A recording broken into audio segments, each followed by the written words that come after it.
Teman-teman, pergerakan nasional merupakan suatu gerakan yang bertujuan untuk melawan segala bentuk penjajahan di tanah air tanpa menggunakan perlawanan senjata. Dan pergerakan ini pun dilakukan dalam berbagai bidang, seperti politik, ekonomi, sosial, dan juga budaya.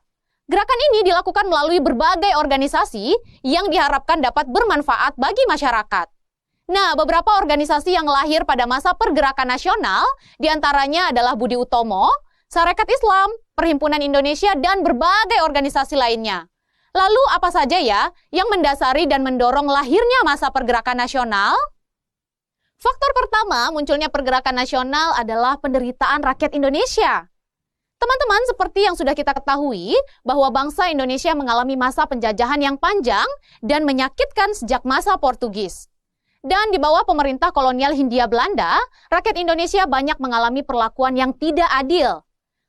Seperti pelaksanaan sistem tanam paksa, politik divide et impera, monopoli perdagangan, kerja rodi, dan perlakuan diskriminatif merupakan bukti sejarah yang tidak dapat dilupakan dari hati nurani rakyat Indonesia.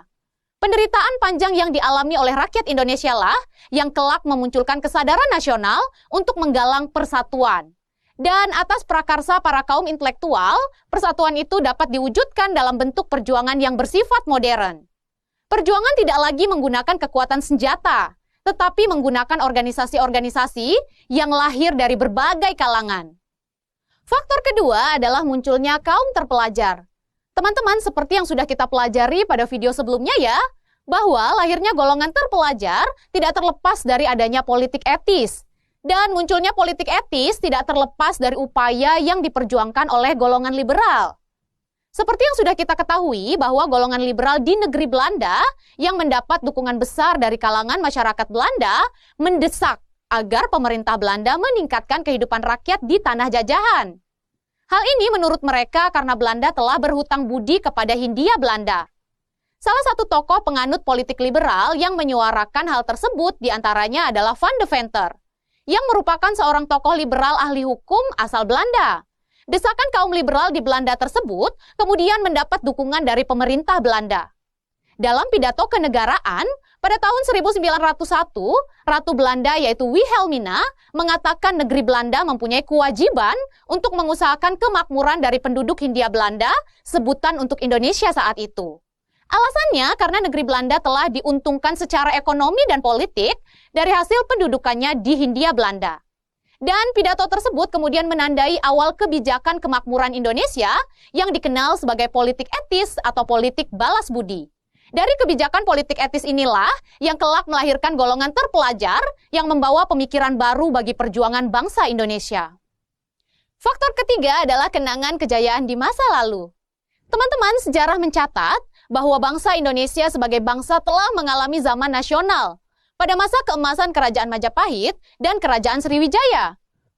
Kedua kerajaan tersebut, terutama Kerajaan Majapahit sejak dulu telah dikenal sebagai negara nasional. Wilayah kedua kerajaan tersebut bahkan melampaui wilayah Indonesia saat ini, yaitu dari Selat Malaka sampai ke Tanah Genting Kera di Thailand. Wow, luar biasa ya! Dan hal inilah yang menaikkan harga diri dan kepercayaan rakyat Indonesia bahwa kita dapat membangun bangsa yang besar dengan kekuatan sendiri seperti pada masa kerajaan besar. Hal inilah yang akhirnya dapat menggugah perasaan nasionalisme golongan terpelajar pada dekade awal abad ke-20. Teman-teman, berbagai faktor internal tumbuhnya kesadaran nasional, diantaranya yang pertama, karena penderitaan rakyat Indonesia akibat penjajahan. Yang kedua, munculnya kaum terpelajar. Ketiga, kenangan akan kejayaan di masa lalu. Nah, menurut kalian, dari semua faktor internal tersebut, kira-kira faktor apa yang paling mempengaruhi timbulnya kesadaran nasional? Selain faktor internal, ternyata pergerakan nasional juga lahir karena faktor eksternal. Apa saja ya faktor eksternal lahirnya pergerakan nasional?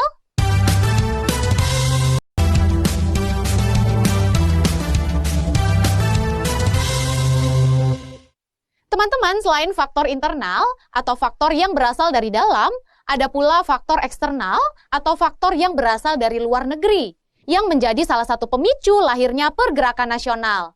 Nah, faktor-faktor inilah yang kemudian memberikan motivasi dan energi bagi seluruh bangsa Indonesia pada masa itu. Lalu, apa saja ya Faktor eksternal yang menyebabkan munculnya pergerakan nasional.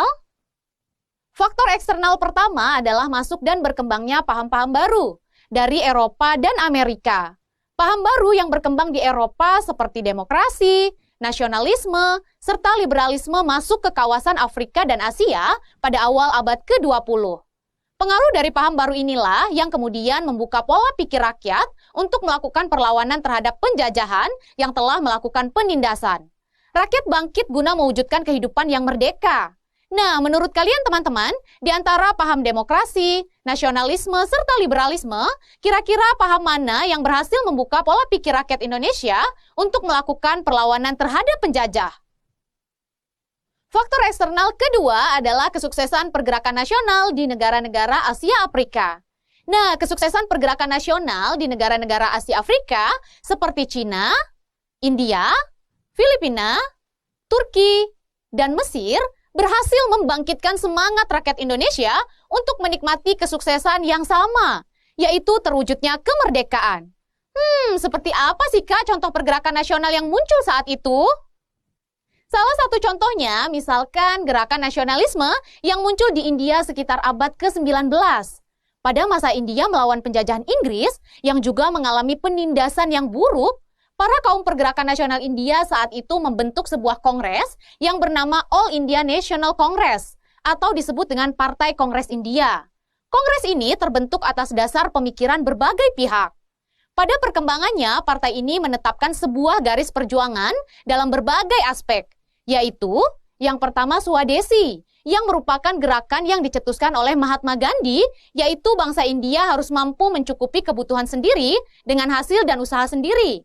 Kedua, Ahimsa, merupakan gerakan perlawanan tanpa menggunakan kekerasan, dan akhirnya musuh akan kalah dengan sendirinya. Berikutnya adalah Satyagraha, merupakan gerakan menolak untuk bekerja sama dengan pemerintah Inggris, karena merasa mampu berdiri di atas kebenaran, keadilan, dan peri kemanusiaan. Selain itu ada hartal atau mogok kerja. Hartal dilakukan sebagai tanda protes terhadap peraturan yang dianggap kurang adil. Di antara semua ajaran tersebut, ajaran yang menjadikan bangsa Indonesia semakin kuat pada waktu itu adalah Satyagraha. Nah, menurut kalian, mengapa ya ajaran Satyagraha menjadikan bangsa Indonesia semakin kuat untuk melawan penjajah? Faktor ketiga adalah kemenangan Jepang atas Rusia. Teman-teman, pada sebelum abad ke-20, ada sebuah ungkapan yang berkembang di masyarakat dunia, bahwa bangsa-bangsa Eropa jauh lebih perkasa melebihi bangsa-bangsa lainnya. Akan tetapi pada perkembangannya, ternyata hal tersebut bukanlah hal mutlak. Karena ternyata mitos dan ungkapan tersebut berhasil dipatahkan setelah terjadinya perang antara Jepang dan Rusia di antara kurun waktu tahun 1904 sampai 1905. Perang yang terjadi sekitar kurang lebih 1 tahun tersebut ternyata berhasil dimenangkan oleh bangsa Jepang. Semangat berkobar yang ditunjukkan oleh Jepang berhasil mengalahkan bangsa Eropa, menjadi penyemangat bagi bangsa-bangsa di luar Eropa, tak terkecuali bagi bangsa kita yaitu Indonesia. Dan hal inilah yang menjadikan bangsa Indonesia semakin berkobar dalam meneruskan pergerakan nasional pada waktu itu. Meskipun kelak di tahun 1942, Jepang berhasil menduduki wilayah Indonesia. Sangat ironis sekali ya teman-teman. Awalnya Jepang menjadi salah satu harapan bangsa Asia untuk lepas dari penjajahan bangsa Eropa. Namun kelak ternyata Jepang melakukan hal yang sama dengan menduduki wilayah-wilayah lain seperti salah satunya bangsa kita, yaitu bangsa Indonesia. Oke teman-teman, ternyata selain faktor internal ada pula faktor eksternal yang menandai lahirnya masa pergerakan nasional di Indonesia. Nah, apa saja tadi faktornya? Kita ingat lagi yuk. Pertama, masuk dan berkembangnya paham-paham baru dari Eropa dan Amerika. Oke? Yang kedua, kesuksesan pergerakan nasional di negara-negara Asia dan Afrika. Yang ketiga, kemenangan Jepang atas Rusia. Nah, masa inilah yang kemudian menandai semangat baru bagi bangsa Indonesia.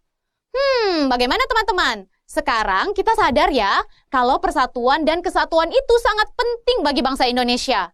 Dan sekarang sudah menjadi tugas kita untuk melanjutkan perjuangan para pendahulu bangsa kita ya. Jadi ingat ya, perjuangan itu tidak hanya dilakukan pada zaman sebelum Indonesia merdeka saja, tetapi harus terus kita lakukan pada masa sekarang juga. Selalu cinta tanah air ya teman-teman. Tetap semangat. Dadah!